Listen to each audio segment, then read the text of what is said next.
آج ہمارے جو فورن کرنسی ریزروز ہیں وہ 3.6 ارب ڈالر ہے. ہمارے ریزروز 16.4 ارب ڈالر تھے.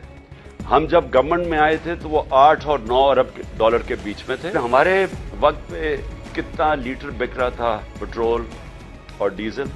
150 روپے لیٹر ہمارے دور میں پٹرول تھا اور 145 روپے ڈیزل بک. آج جو پٹرول اور ڈیزل ہے روپے کی گرنے سے یہ اوپر چلا جائے گی. اس کی قیمت 50 روپے لیٹر پٹرول اور 50 روپے لیٹر ڈیزل اوپر جائے گا. جب ہم تھے تو 12% تھی مہنگائی، انفلیشن، جس کو CPI کہتے ہیں.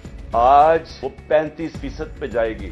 اور سینسٹیو پرائز انڈیکس وہ ہمارے دور میں ہم 16 روپے چھوڑ کے گئے تھے، اور یہ اب جائے گی 45 سے 50%. ہمارے دور میں آٹا تھا، آٹا گیا ہمارا 60 روپے اور آج وہ گیا 150 روپے. پیاز ہمارے دور میں 44 روپے کلو تھا، آج وہ چلا گیا 230 روپے کلو. بجلی پہ آ جائیں، ہمارے 16 روپے یونٹ بجلی تھی تب، آج 36 روپے یونٹ ہے.